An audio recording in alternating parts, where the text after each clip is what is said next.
Você está ouvindo Redação Desconecta.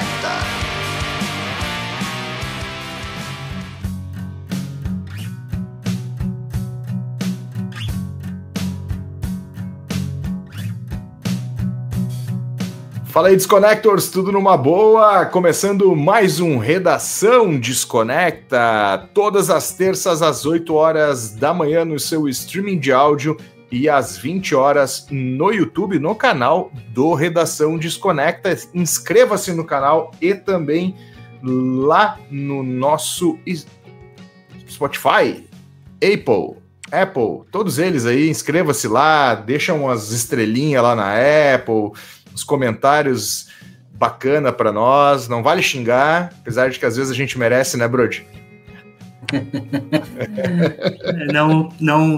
Não assisti, não posso opinar. Não ouviram Killer semana passada?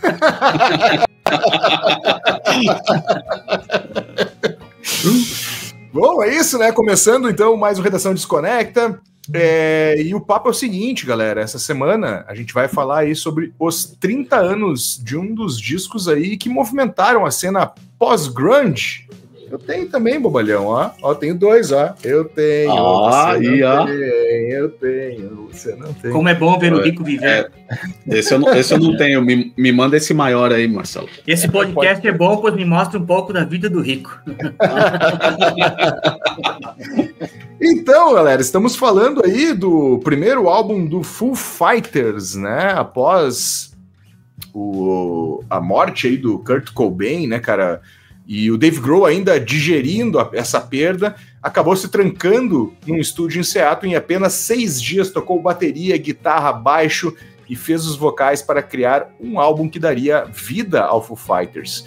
Hoje nós vamos mergulhar então nas curiosidades dos bastidores, entender como esse projeto virou febre nas rádios e discutir um pouco aqui do gosto pessoal de cada um sobre cada uma das músicas. Vou começar aí perguntando pro Brody, o que você estava fazendo em 1995 quando esse disco foi lançado? Essa é uma pergunta que não quer calar. Eu lembro quando esse disco foi lançado, porque eu já contei várias vezes a história. E nessa época, em 95, 96, eu já estava trabalhando numa loja de CDs. Eu lembro quando ele chegou na loja. Essa versão que você tem aí, Marcelo, em CD aí, com a capinha, essa aí, capinha preta e tal. E só que foi um disco, cara, que não me chamou a atenção, porque eu não conhecia a banda, eu era fã do Nirvana, mas eu nunca tinha pego o disco assim pra degustar, né, pra ouvir, pra conhecer e tal. Eu vim conhecer esse disco aí muito tempo depois, cara. Tipo, sério? Muitos anos depois, quando eu tinha uma banda... Mesmo com a Avalanche da MTV, meu, tocando I Stick Around 50 vezes por hora. Eu ouvia muito Learn to Fly, né? Daí é do outro. É do disco. Terceiro, daí depois eu ouvi o segundo, que é o... Esqueci o nome. Shapes and Colors, não sei o que lá, e a gente tocava Everlong, que é uma música que toda a banda já tocou, mas esse aqui eu vi muito tempo depois, cara. Lógico, depois, show ao vivo e tudo, eu comecei a conhecer uma ou outra, né, cara, mas assim, pra dizer, nossa, tá ouvido do cabo a rabo mesmo, não faz muito tempo não, cara. Louco, né? Estranho, né, falar isso, né? Pois é, ainda mais tu que gosta de Foo Fighters, né, tem vários discos deles aí. Pois é. E tu, Júlio, lembra aí do teu primeiro contato com Foo Fighters? Cara, foi tardio também, bem mais tardio do que eu gostaria. Eu não lembro desse disco na época, de verdade. Eu lembro dos clipes da MTV, mas eu não lembro de ter ouvido ele inteiro. Eu lembro de ter visto ele numa loja, tinha num shopping perto da casa dos meus pais, e me chamou a atenção da capa, que lembrava a pistola do Han Solo, né? Do Star Wars. Eu lembro de ter pego ele na mão, mas foi assim, legal. Mas não, na época não ouvi. Fui ouvir muito tempo depois. Eu não faço... Já era homem barbado já quando eu ouvi esse disco inteiro. Caralho, velho. Achei que vocês são os primeiros a dizer que eu era maloqueiro da rua, curtia Foo Fighters, incomodava todo mundo. Na verdade, eu nunca fui muito fã de Foo Fighters, não. Eu vim começar a gostar de Foo Fighters de uns anos pra cá, assim. o gosto vai mudando, né? Você começa a ouvir algumas coisas que você não ouvia quando você era mais novo, tal. Mas eu acho um baita disco. Esse aí é um dos meus preferidos, acho, do Foo Fighters. E por incrível que pareça, eu não tenho nenhum deles aqui, nem CD e nem LP. Nada, zero. É um gap que eu tenho aqui na coleção. Por falta de oportunidade de compra mesmo. Nos sebos que eu ando, que eu visito, raramente eu acho só a coletânea deles, mas disco nunca achei não para comprar nem disco nem LP, ou pelo menos aqui nos sebos aqui de Jundia de Mim e região, né? Bom, tem duas situações aí, então, se tratando de vinil para você, especialmente para você, Ju. A primeira questão que fica é que você pode, veja aqui do lado, vai aparecer do lado, entrar no clube, que você já é assinante, fazer uma propaganda. Olha, deixa. E quem sabe você pode ganhar um disco, né, Marcelo? Sendo sócio aí dessa assinatura de clube de disco, você pode, quem sabe, né? O Felipe tá ouvindo aí e fala, opa, a deixa para ele ter um Foo Fighters aí, né, Marcelo? É isso aí. Poxa, já pensou se o Felipe me manda Foo Fighters mês que vem? Vai, aí sim, hein? Felipe, fica a dica. Eu vou gostar, porque o desse mês foi, bacana, hein? E, nossa, hein? Cavaleiro de Jedi. Brian May e amigos. É o Jiraiya na foto. É o Jiraiya. Satangoso, parece mais Satangoso. É o Starfleet Project do Brian May. Quem não conhece, conheça, que é espetáculo. Você ouviu, Marcelo, a música lá? Eu acabei não ouvindo, cara. Meu correria, sexta-feira, quando chegou aí, né? Daí sexta pra mim aqui é complicado e fim de semana tu já viu, né? Com criança pequena a gente fica enlouquecido. Eu sei bem como é. Então, lembrando aí o patrocínio, obrigado, Bruno, já tinha até esquecido. O patrocínio aí da Vlut é o novo clube de discos de vinil feito para você. Acesse www.vlut.com.br, faça seu perfil, escolha o seu plano e receba todos os meses em casa um boxzinho. Mostra aí o box aí, Bruno, fecha para nós aí a publi. Olha aí, ó. Ah, meu, essas capas deles de trás, ó. Pera aí, aqui, ó. Adicionar o palco. Como é que eu faço para colocar o Júlio em tela cheia? Tá aí, deixa assim, tá bom, senão vai estragar o vídeo. Vai estragar o vídeo. E dentro, um recado aqui, para os nossos governantes aqui, Isso que é cultura. Boa. Demais, genial. Eu acho que foi a caixa mais colorida e mais... que eu mais me identifiquei, acho. Você lembrou do Plock? Chiclete Plock. Exatamente, do Chiclete Plock. Exatamente. As tatuagenzinhas. Vocês estão velhos, hein? Tá louco. Mas quem puxou foi você? Ué, não entendi essa agora. Tudo novinho aqui, né? Tudo novinho, cara. O que nós temos para falar desse álbum, Brody? Uma fase, né, obscura aí, né? Uma fase para baixo do Dave Grohl, né? Bom, a gente primeiro tem que lembrar que 94 foi o ano fatídico, né? Foi o ano que foi maio ou foi março, Marcelo? Me lembre? Abril. 5 de abril. 5 de abril. Sabe por que eu lembro? Porque é aniversário da minha mamãe. Olha aí, cara. Meu, que tristeza. Eu lembro da cobertura na TV, assim, aquela longa cobertura, né? Morreu o vocalista do Nirvana com um tiro na cabeça. E aí, de uma hora para outra, o Dave Grohl se sentiu meio que desamparado, assim, né, cara? Perdeu aquela referência de... Não sei se era uma referência de músico, mas principalmente de amizade, né? Era assim. De amizade, né? Todo o trabalho... Apesar de que, cara, nessa biografia aqui, tem uma outra que é oficial, mas que acho que não sei se é oficial, mas eu tenho a Storyteller, eu tenho essa outra. E ele conta que ele sabia que o tempo de vida útil do Nirvana era limitado, assim, talvez mais um disco, e olha lá, né, cara. Mas dados os fatores, assim, 94 foi um ano muito pesado, né, pra ele, assim, por ter acontecido isso, e logo em seguida a gravadora, por questões contratuais, já lança lá o Unplugged, né, da MTV Unplugged, e aí eles tinham um monte de obrigações para fazer, e ele não tava numa vibe de fazer nada, entendeu? Tanto que ele se tranca em casa pra curtir a família, foi ficar com a mãe e tudo mais, né? Mas nesse meio tempo aí, cara, ele já tinha, na época do Nirvana, Incesticide, né, o último disco, né? O Inútero. Inútero. Incesticide é de singles, eu acho, ou de Blood's Bliss. Mas desde o Incesticide que ele já vinha fazendo algumas composições próprias, acho que num desses dois aí tem uma música dele que é Marigold, né? É num desses dois aí. E aí ele já tinha algumas músicas prontas e enfim, que em 95 ele pensa em montar uma banda para externalizar talvez o que ele estivesse sentindo, sei lá, cara, para voltar, se ocupar a cabeça, né? E aí ele lança esse disco aí. Em 7 dias ele grava, né, baixo, bateria, guitarra, e já tinha, no estúdio ele gravou mais 4 músicas, né? Isso. Já te digo quais são. A coisa eu acho que bem certinho quais foram. Aqui. Não vou ficar perdendo tempo lendo, mas enfim, cara, são mais 4 músicas e aí lança esse disco aí, cara. A princípio até ele cria um selo, né, Marcelo? Sim. Para pseudo indie, né? Para se livrar um pouco desse nirvanismo que estava em torno dele, apesar que até hoje ele não consegue se desvincular, né, cara? Ele ainda é o baterista do Nirvana, né? Sempre vai ter essa comparação. Tem muita gente que acha que ele é parecido com o baterista do Nirvana. Pois é, né? Toca até igual, né? Toca até igual. Mas antes, cara, tem até algumas coisas antes que ele lançou um disco com uma outra banda chamada Late, acho que né? É o projeto dele, né? Um projetinho dele que ele lança. Ele tocou. Já tem algumas músicas aí desse álbum aí, né? Tem acho que 2 ou 3, né?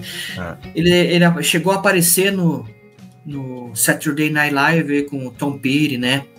Tocando bateria. Então ele estava envolvido com a música, ele queria voltar, mas ele não queria ser o cara do Nirvana. Sim. Ele queria ser só o Dave Grohl, né? Queria tirar essa imagem para começar uma coisa do zero, né? E eu acho que ele conseguiu. O que ele fala na biografia dele, né? Que ele chegou até a receber, né? Convite do Tom Petty e The Heartbreakers, né? Isso. E do Pearl Jam, né? Mas ele não queria, né? Ser baterista de um outro projeto, porque ele fala que era como se fosse usar o sapato de uma outra pessoa, né?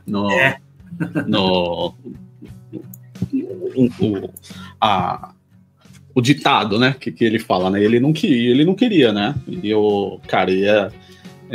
esse álbum literalmente um álbum solo dele, né, ele podia muito bem ter lançado David Grohl e amigos e amigos, né, porque amigos só tem participação de um cara, né, sim, aquela Pat Smear.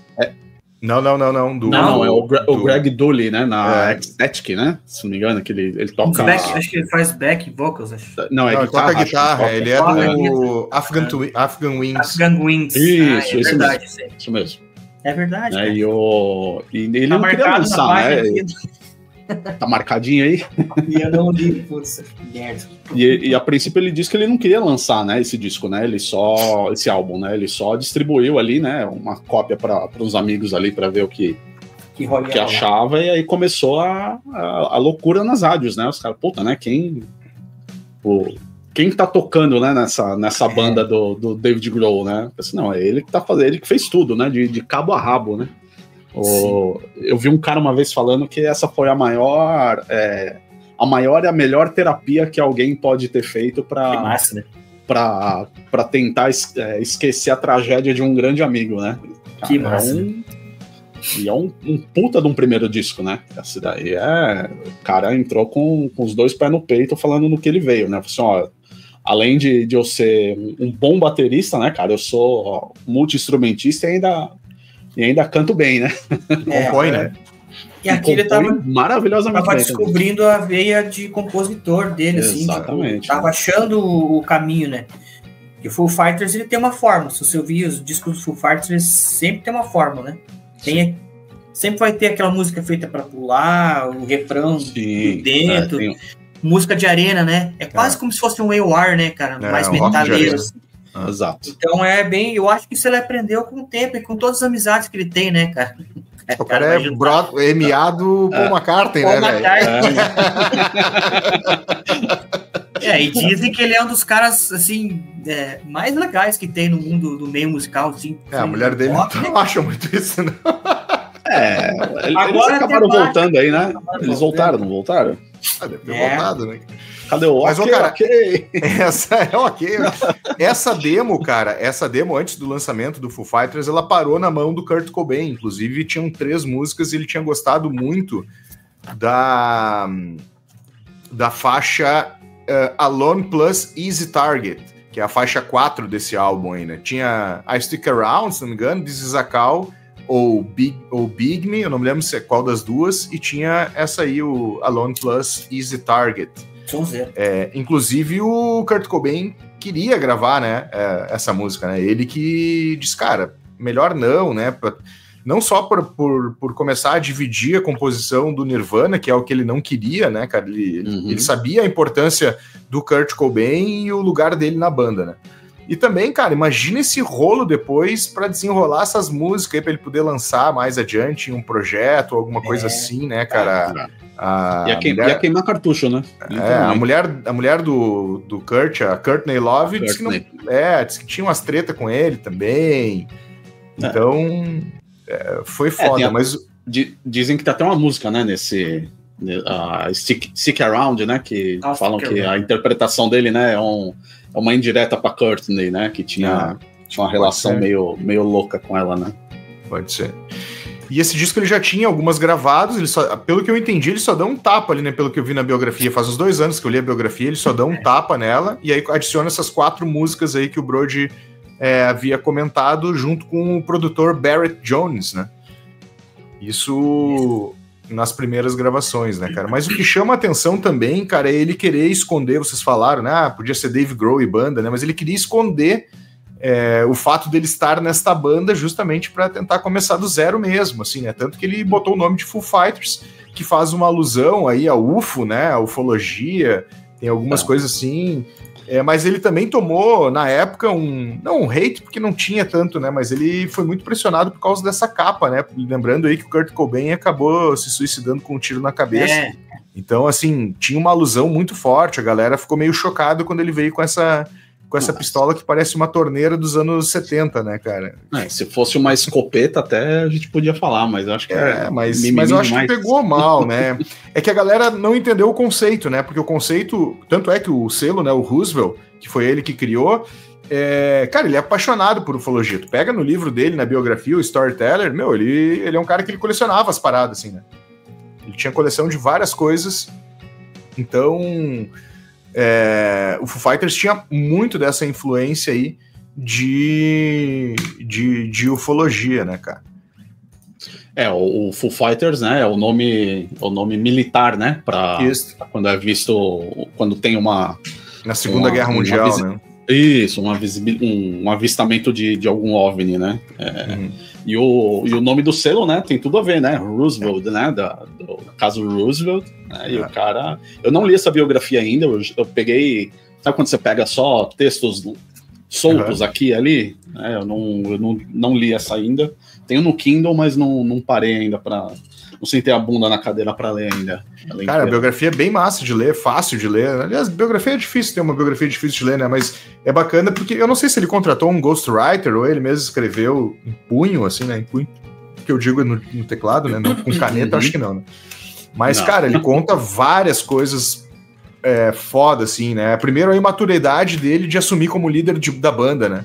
Tanto é que ele dispensou o baterista que veio do Sunny Day Real Estate.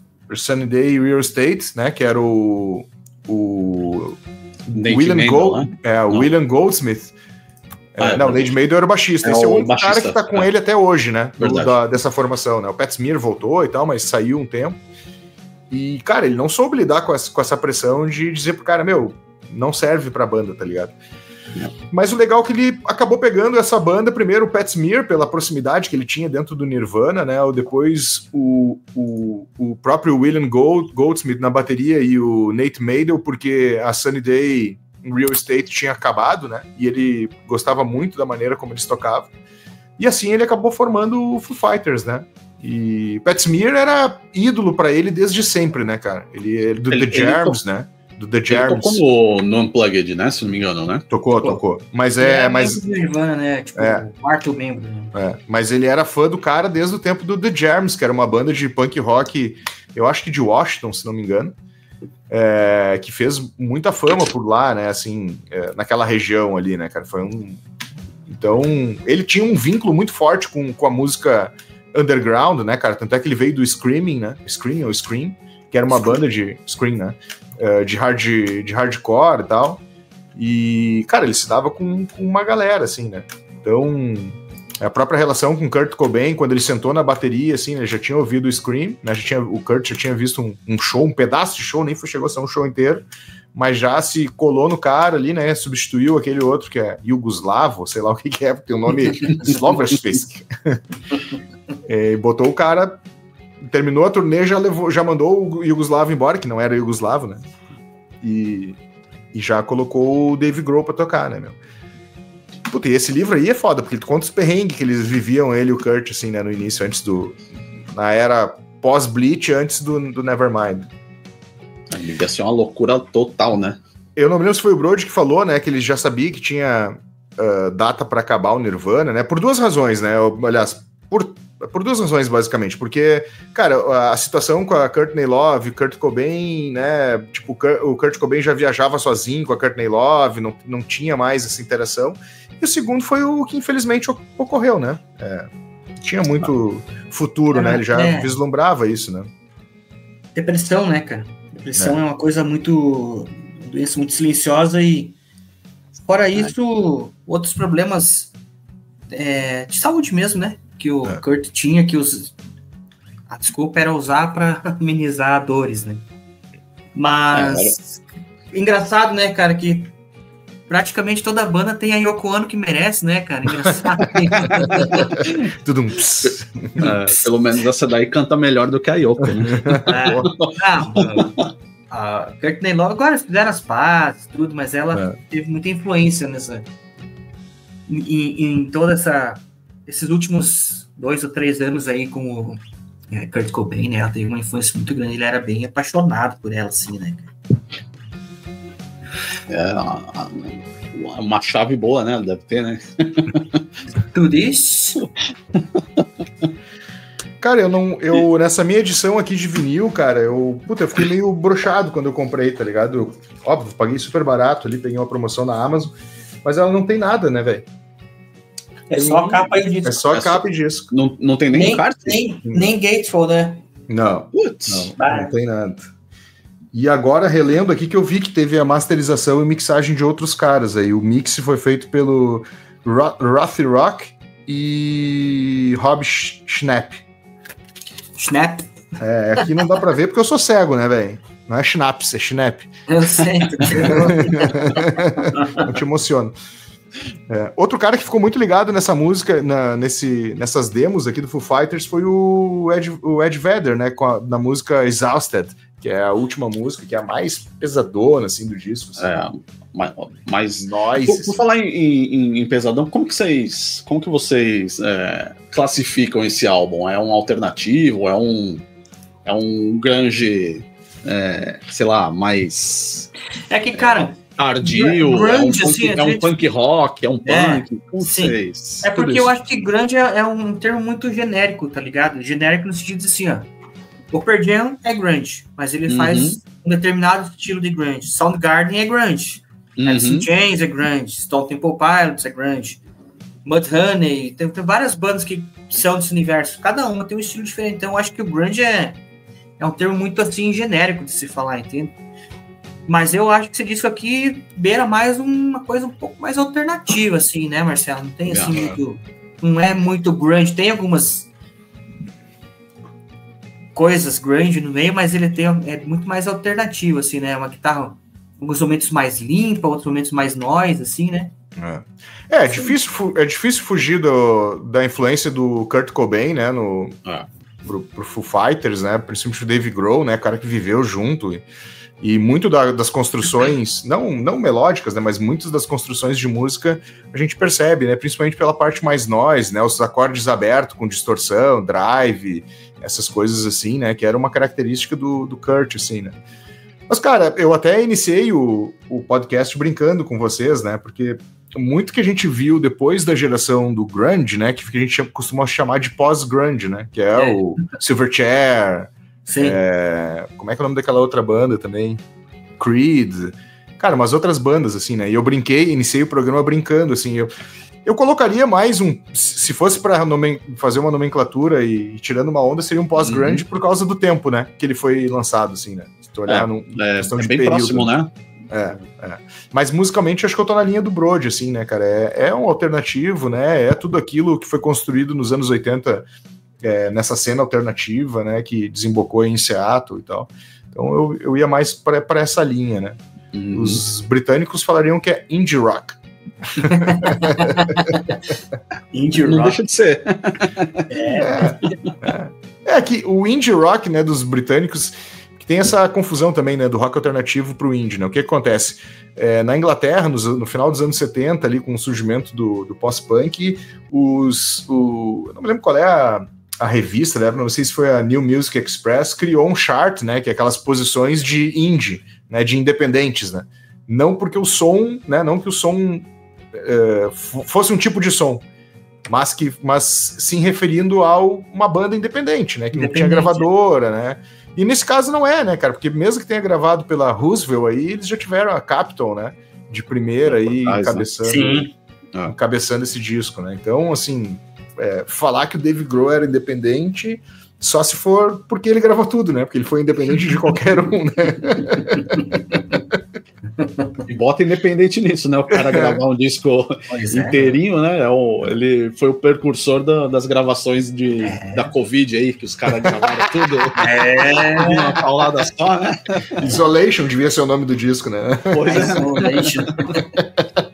Mas eu acho que com esse disco, como você falou, tocou um assunto que eu achei legal, cara, porque quando você fala da NME, da New Music Express, que é NME, né? O inimigo público número 1. Era a revista inimiga, né, cara? Mas, enfim. Quando eles falam indie, para as bandas independentes. Então, aquela banda que, às vezes, não tinha um estúdio para gravar, ou se tinha um estúdio, era um estúdio com condições duvidosas, enfim, né? Mas o Foo Fighters, o Dave Grohl, com esse primeiro disco Foo Fighters, eu acho que ele inaugura uma nova era, né? A era que já vinha do punk, do do-it-yourself, tipo assim, cara, você pode fazer, se você quiser, você pode, entendeu? Sim. Não precisa ter um estúdio foda, não precisa ter nada assim, cara. No caso dele, ele conseguiu depois, porque ele... como eu disse, né, cara, não é difícil desvincular o nome dele do Nirvana, né? Então tinha essa nirvanidade aí por trás, né? Mas, tanto que, qual foi o disco que aquele disco que ele grava na casa dele lá no estúdio 606, que eles fizeram uma transmissão ao vivo pelo YouTube, eles tocaram o disco inteiro, eles gravam tudo em rolo de fita, entende? Então, tudo eles que fazem, né, cara? É lógico que daí tem que ter um engenheiro de som, um cara que faz a master, que mixa e tudo mais, né? Mas a gravação, assim, a captação, eles fazem tudo sozinho, né? E ele comprou esse estúdio, né? Porque esse estúdio ele tava meio que abandonado, né? Esse foi... Tem até tem um doc no YouTube. Né? Tem um doc, isso aí. É o Wasting Light, não é? Wasting Light, eu disse. Baita disco. E ele acaba comprando esse estúdio, e depois que ele compra o estúdio, né?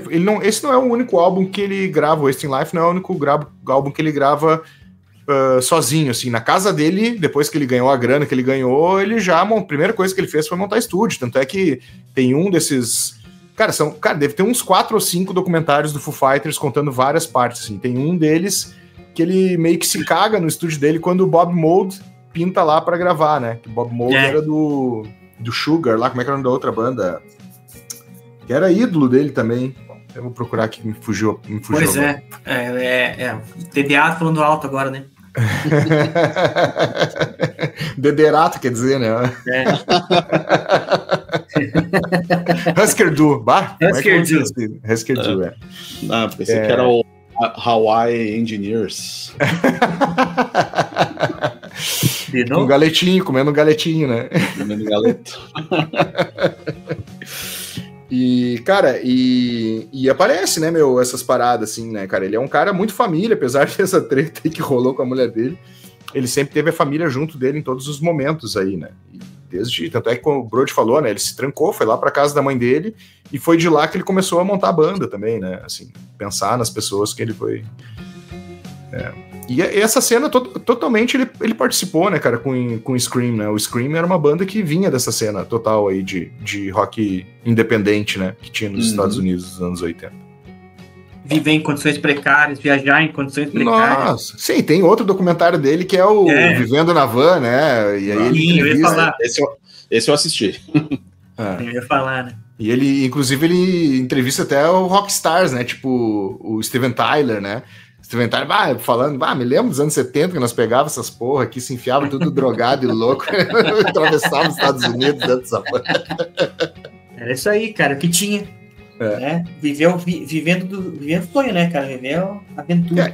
Ele é muito apegado a bens materiais, desculpa, Júlio. Porque é o seguinte, cara, ele comprou essa van, né? Essa van, se não me engano, é uma van que eles utilizaram no Nirvana ou nos primeiros anos do Foo Fighters, eu não tenho recordação. Ou era do Scream mesmo, cara. Ou era do Scream. Acho que era do Scream que ele fazia isso, entendeu? Pra quem não sabe, o documentário é o What Drive Us. Tem na Prime, se eu não me engano. Eu assisti, acho que no Prime, acho. Tem disponível lá. Cara, é sensacional esse documentário. Ele é um cara muito ativo, né? Eu acho que pro bem e pro mal, né? O fim do Nirvana, né? E a morte do Kurt Cobain colaborou muito para ele extravasar toda a parte criativa, né, cara? Ele é um cara que ele dirigiu muitos clipes também, né? Do próprio Foo Fighters. Tu vê que ele é um palhação pra caralho nos clipes, né? Assim, ele interpreta o personagem, né, cara? E eu acho que ele só não pinta fora o set, né? Eu não sei se ele é das artes plásticas, assim, mas do cinema e da música ele é, cara. Da música, né? Mas é isso, cara, ele é... Isso que você falou é bem verdade, né, cara? E os shows dele são shows, assim... longos, né? Tipo shows do Bruce Springsteen, assim, com mais de 3 horas de duração. The Cure também, assim, né? Que são as pessoas que, cara, estão ali porque gostam de estar ali fazendo o que fazem, né? Interagindo com a galera, e chamam a pessoa para tocar guitarra, e chamam a pessoa para tocar bateria, e conta a história da vida do cara, e zoa do cara, e é isso, né? Eu acho que um dos melhores, digamos assim, né? Os melhores shows que eu já assisti do Foo Fighters foi a homenagem que eles fizeram pro... aquilo ali foi emocionante pro demais. Baterista lá, nossa, esqueci, fugiu o nome agora. Taylor Hawkins. O Taylor Hawkins, né? Cara, esse show foi, cara, espetacular, cara. Eu sentei aqui pra assistir, cara, do início ao fim, eu só levantei quando eu tava com a bexiga cheia ali, porque ia dar problema. Show. Eu tinha tomado 18 cervejas aí. Mais ou menos. Chorando. Sim, quando o piado Hawkins tocou bateria, aquilo ali foi pra cortar qualquer coração, né? Eu jurava pra vocês que o menino do Hawkins ia ser o cara que ia assumir a bateria do... mas acho que é muito novo, né? O Guri tinha uns 14, 15 anos, né? E é muita responsabilidade, né, cara? Mas o moleque, né, cara, ali ele desceu toda a raiva dele que ele tava guardado ali, né, cara? Mas eu acho que, além da homenagem, tinha um porquê de ter chamado tantos bateristas, assim. Eu acho que ele tava testando pra ver quem que a galera ia curtir mais, tá ligado? O Brody tá... o teoria da conspiração. Conspiracionista, Não, mas, cara... Tá, mas o batera que ficou não era nenhum deles, né? Não tocou nesse show, tocou? Tocou? Claro que tocou. Entendi. Mas depois, quando eles escolheram baterista, que daí, né, eles fizeram um vídeo zoeiro, né? Videozinho lá, aparecia o cara do Motley Crue, daí ele fala assim, não. Daí parecia não sei quem, não.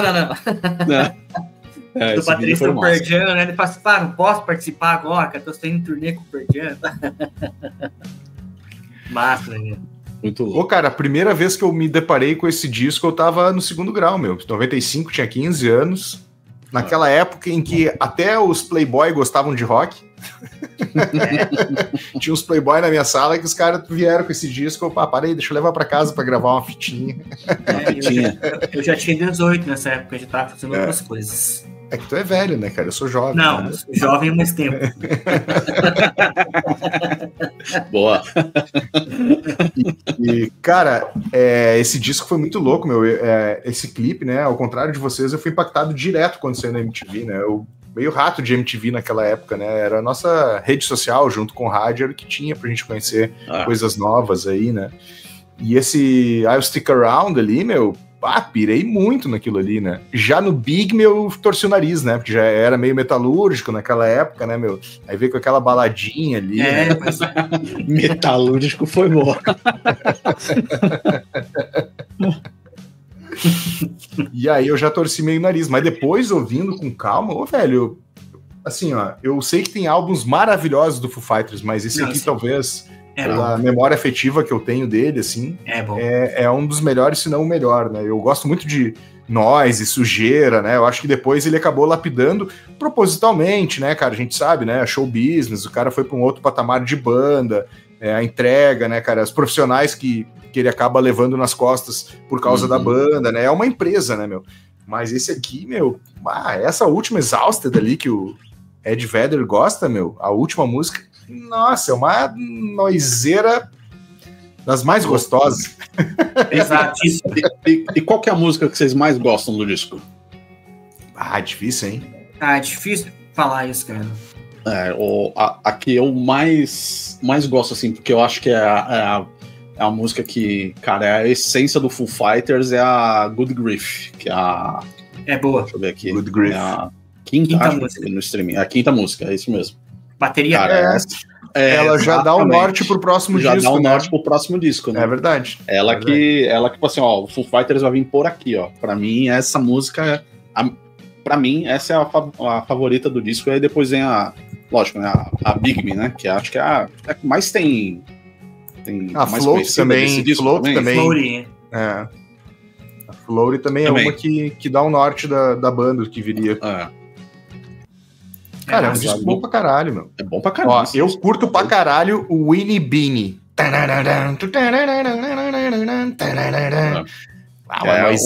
É quase um hardcore o negócio, né? É massa, cara. O disco inteiro é bom, né? Eu vi o ano passado, eu fiquei com ele no meu escritório móvel durante uns 35 dias. E essa Winnie Beanie, ela é meio industrial também, né? O vocal, né? Eu acho que ele bebeu ali um pouco na fonte do Nine Inch Nails, né? Tu pegar ele, provável, né? ele faz um vocalzão industrialzão, assim. Cheio de distorcido o negócio, né? Sim, aquele vocal, parece que ele canta no... Aquele negócio de polícia. O megafone. Isso. Parece que ele canta com o microfone assim, ó. Né? Isso aí. Mas o disco tem muitos pontos positivos aí, né, cara? Muitos, eu gosto de Old George, eu gosto o George é lindo demais. Bom, também é a homenagem, né, que ele fez, né, pro George Harrison, né? Eu imaginei que fosse. Né? Eu gosto de Ecstatic também, que ela fica 1 minuto e pouco só. Sua porra vai começar daqui a pouco. Explode a música, assim. Essa aí que é com o Dully, como é que é o nome do cara? O Greg Dully. Greg Dully na guitarra. Do After Rigs. É bem característico do After Rigs, né, cara? Quem conhece After Rigs... Afghan Wings, né? Eu não sei se é Wings ou é Wigs. Wigs. Afghan Wigs. Afghan, W-I-G-H, acho. Wigs. Wigs, isso mesmo. Que é uma outra banda foda, né? Que até o Mark Lanigan, que também fazia parte dessa cena aí de Seattle, do Screaming Trees, gravou uns projetos com o Greg Dully aí. Alguns discos solos o próprio Greg Dully participou, então tem uma parada junto aí dessa galera aí, né, meu? Uhum. É uma pena que... Pois agora eu fiquei pensando, né, de uma certa forma, o Dave Grohl, ele acabou se afastando bastante, assim, né, da cena de Seattle, né? Apesar dele não ser de Seattle, né? Ele era perto de Washington, D.C., né? Que eu acho que ele é da cena de Washington, D.C., de hardcore lá, né? Que tinha aquela galera. Se não era daquela vizinhança ali. E ele acabou... Ele se afastou exatamente para tentar desvincular a imagem dele do Nirvana? Acho que é só palpite, né? Acho que não eram as raízes dele, né? Não sei dizer. Possível, não posso opinar. Mas muito da galera que curtiu o Nirvana meio que migrou, né, pro Foo Fighters, né? Sim. Sim, não, né? Por causa dessa arminha aqui também ele teve vários... Não, teve, cara. Foi pesado. Me lembro que foi pesado. Foi pesado. Saiu em rede nacional lá nos Estados Unidos. E aí, né, como os Estados Unidos sempre foi o centro do mundo, né? Isso pro bem ou pro mal. Eu não lembro isso. Nesse item eu não posso opinar. Eles depois se recuperaram, acho que depois no segundo disco ali, o Shaped Color. Uhum. E é um disco que abriu já com... The Color and Shape. The Color and Shape. Obrigado, Bruce. É um puta álbum, né, cara? E ele conseguiu platina, né, nos Estados Unidos, né? 1 milhão de cópias vendidas assim no primeiro disco não é pra qualquer um, né? O negócio tem que ser bom de verdade mesmo, né? Mas é o que a gente falou antes, né, cara? Ele quis lançar ele fez um selo pra fazer a gravação e ele queria procurar alguém só pra distribuir, né? E esse é o lance da independente. Você faz do jeito que você quer, só distribui, e daí a pessoa ganha uma porcentagem em cima. Era isso que ele queria.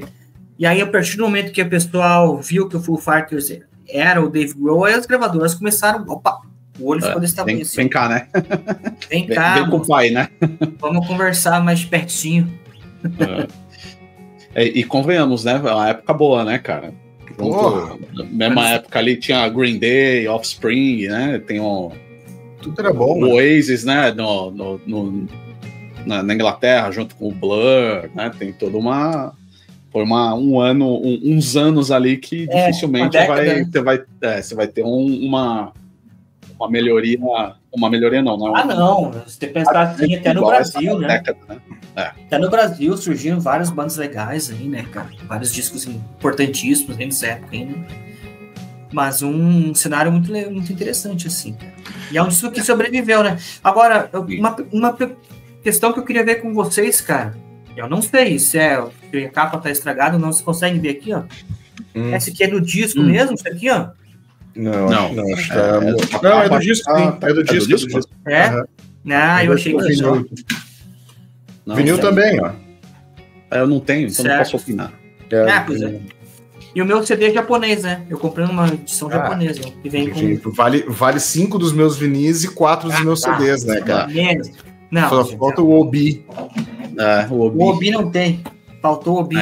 Pra chegar nesse valor, faltou o Obi. Tá, daí agora vale só 3 do meu LP. Obi-Wan Kenobi. Do meu CD. Obi-Wan Kenobi. É um descasso, cara. É um descasso. Também tem essa aqui, cara. For All the Cows. É boa. Que é boa também. Uma baladona, assim, né? É mais sei lá, um rockzinho mais soft, sei lá, talvez. Como que... Mas ele tem umas partes de punk nele, né? Nessa música, né? Que dá umas... no meio. No meio, né? Não é bem punk, eu acho que tá mais pra pop punk. Pode ser, eles tocam bastante no show esse, né? Se não me engano, né? Acho que é a música que fez bastante sucesso, eu até nem sei. O Brody dormiu, ó. Tá de carinha fechada ali, ó.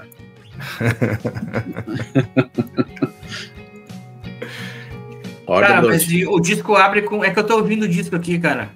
Entendi. O disco abre com This Is a Call, né? Cara, que faixa de abertura maravilhosa, né? Nossa. Cara, isso eu acho que, assim, é um disco que... Não sei se tudo tá aqui já, mas é um bom conceito do que ele queria, talvez, pro Foo Fighters, já tava aí. Tá aqui esse disco aí.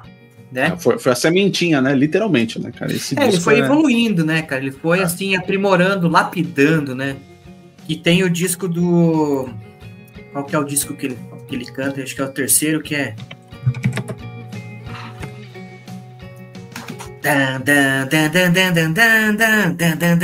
Qual disco é esse? Acho que é Stacker Actors. Deixa eu ver.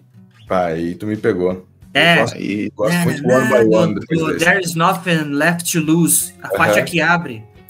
Ele sempre imaginava, assim, ele viu quando ele cantava com o pessoal, assim, isso fala, não sei qual desses documentários aí, que ele fala que ele sempre via e em determinado momento do show a galera começava a pular e tal, ele falou assim, eu queria uma música que o pessoal começasse a pular do começo ao fim, e a bateria se acompanhar, a galera parece assim, uma ideia do cara, né, cara? Ele é um cara que é muito rock de arena, né? É muito rock de arena, né? É um AOR alternativo, igual eu falei no começo. Ou tem uns caras que chamam ele de sapatênis, né? Rock de sapatênis. Mas isso mais depois, né? Mas isso mais depois. Aqui ele ainda era punk, né, velho? Aqui ele usava All-Star ainda. Acho que até sei de qual vídeo você tá falando isso daí, mas é bom esse vídeo aí. Aqui ele não tinha comprado o Kilder dele, né, cara? O Kilder. Aí, Kilder, patrocina nós. Ainda existe Kilder? Vocês entregaram a idade, mano. Pera aí, Kilder. Não sei, mas eu acho que o Dave Grohl usa um Kilder. Caraca, ainda existe isso. Deixa eu ver. Não existe. Puta, vocês entregaram a idade bonita agora, hein?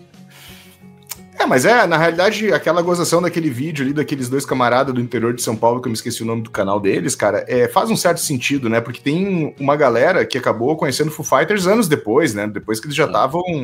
muito depois de One by One, que é um disco ainda pesado da banda ali, né? Eles são de Curitiba. Fale mal, mas fale de música. Muito bom esse canal, cara. Que eu muita risada. Explica muita coisa. Eles dão muita risada com os caras. Porra, peguei um mosquito aqui na minha perna, filho da puta. Ih, é dengue, hein? Cuidado. Nem fala, velho. Um surto de dengue aqui em Porto Alegre. Teve uns 4 mil casos aí já, velho. É foda. Mas é isso, cara. É um puta álbum, né, cara? É aqueles discos que o cara pode ouvir do início ao fim. Muita gente criticou na época, uma galera não se ligou muito, porque eu acho que o Color Shape, aquele, foi o que realmente fez os caras estourarem, né? E como ele veio logo em seguida, né? Você se lembra o ano dele? 97.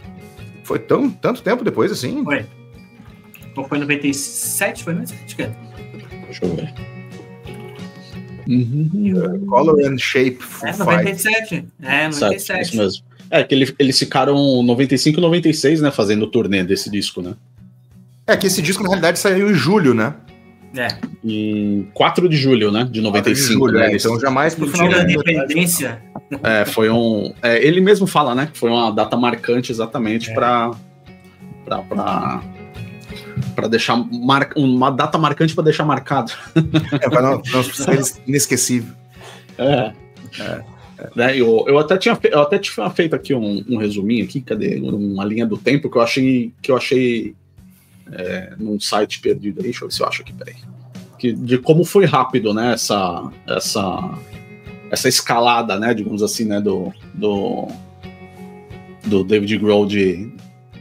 Assim, Dave Grohl de gravar, mandar as demos, né? Eu achei aqui, ó. O Kurt morre em abril de 94. Em outubro de 94 ele entra no estúdio para gravar as músicas que estavam faltando. Início de 95, né? Ele começa a circular as demos, né? E ele forma a banda. Em março, né? Tem a primeira apresentação ao vivo com a formação da banda. Em 4 de julho é o lançamento do álbum, né, cara?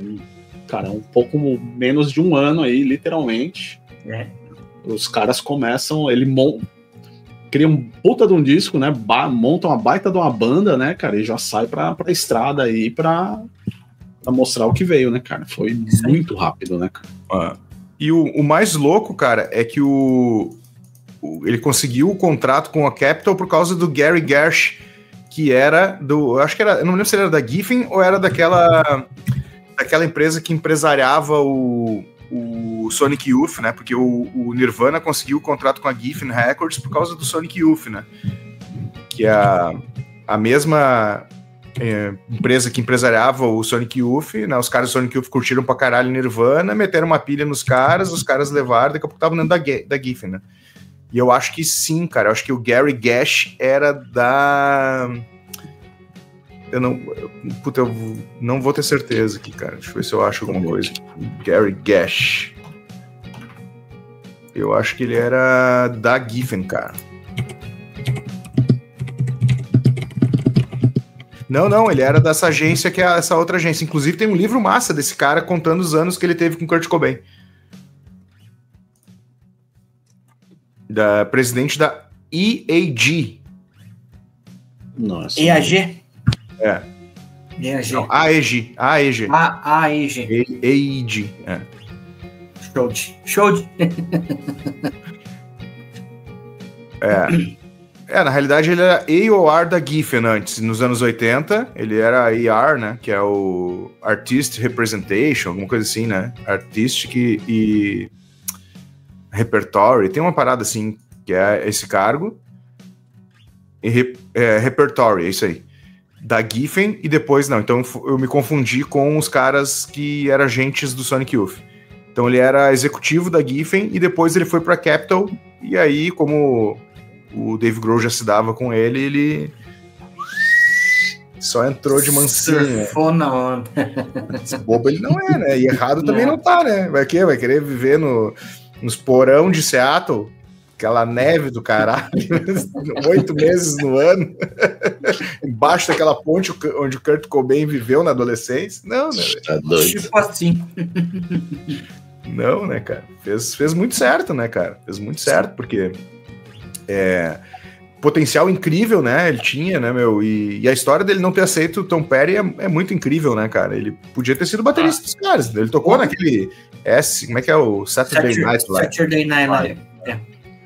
Ele tocou teve uma ou duas apresentações no Saturday Night Live e depois no final o Tom Petty, né, meu? E aí, meu? Vamos entrar? Diz que ele ficou uma cara pensando. Não, ele pensou. Ele sacudiu ali, né, velho? Sacudiu. Deu aquela... Imagina. Aquela cabeleira loira chega assim. E aí, ele chega e fala assim. E aí, estamos nessas carnes? Coxinha da asa. Mas se prefere ela ou galera? É os guri. Daí ele responde, é os guri. Hawaii Engineers. What the importance of Hawaii Engineers for the Foo Fighters?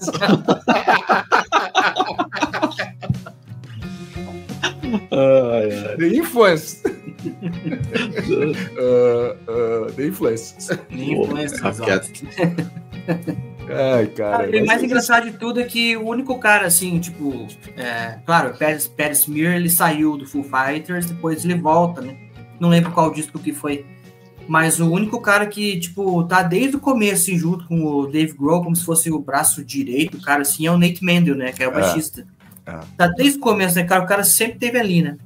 E o outro cara que foi muito importante depois aí, que entrou logo no meio da turnê aí do The Color and Shape, porque o Dave Grohl tava de saco cheio de ter o baterista, o cara não conseguia acertar o que ele queria em estúdio, né, cara? Que era o William Goldsmith, né? Uhum. Foi o Taylor Hawkins, né? Esse sim era tipo o brotheraço do cara, né? É a alma gêmea do cara. A alma gêmea, Mas enfim, né, cara? Mas o Nate Mendel teve durante 6 ou 8 horas fora da banda, né? Diz que ele ligou bebaço pro Dave Grohl depois que ele demitiu o Goldschmidt, esse aí. Na noite, assim, o Dave Grohl tava na casa da mãe dele, sei lá, era um feriado, alguma coisa assim. E o cara ligou na noite, tipo, 11 da noite, eu não quero mais tocar no Dave Caramba. Daí disse que o cara, depois, outro dia, quando acordou às 6 horas de ressaca, ele, fiz merda. Que merda que eu fiz.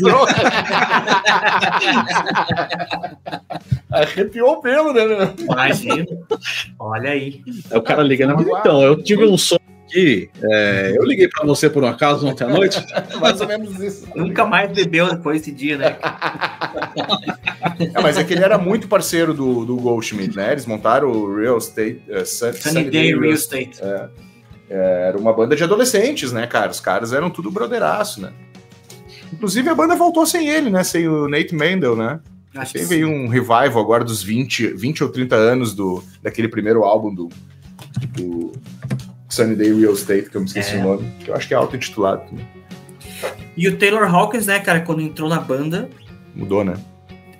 Mudou, e é o cara que em 95 lança um disco também, né, com uma outra artista chamada Alanis Morissette, né? Outro cara. Foi a Alanis que apresentou, né, ele na turma, o Dave, né? Você precisa conhecer esse cara tem que tocar contigo. Não, mas é teu baterista. Cara, conheço, cara.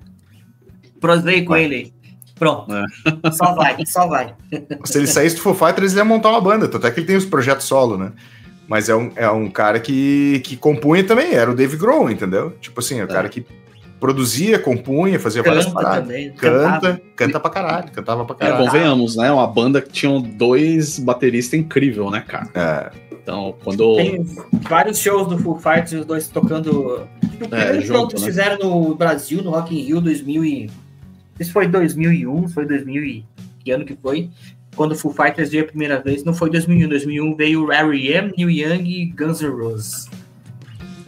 Oasis também veio. O Foo Fighters veio depois. Tem os dois tocando bateria em cima do palco, né, cara? Fazendo duelo de bateria em cima do palco. Cara, que massa, cara. Foi 2001, Brody. 19 de janeiro no Rock in Rio 3. Olha aí, então. Olha aí. Então tô certo na minha tua tese. Na minha conspiracionista, né? Tese conspiracionista. Terraplanista. Deus do livre. Terrabrodista. Isso aí. Cara, demais, hein? Acho que passamos por tudo que tínhamos que falar do nosso amigo Dave Grohl solo. Primeiro disco solo do Dave Grohl, que ele botou o nome de Foo Fighters. E é uma banda que dá pra, cara... Se você pegar a discografia deles, dá pra gente ficar horas falando, né, cara? Nossa. Dá. Mas eu preciso corrigir essa falha na minha coleção de pelo menos ter esse disco na coleção, cara. Esse é um puta álbum. Eu ouço ele, cara, direto no streaming, mas eu não tenho nenhum aqui.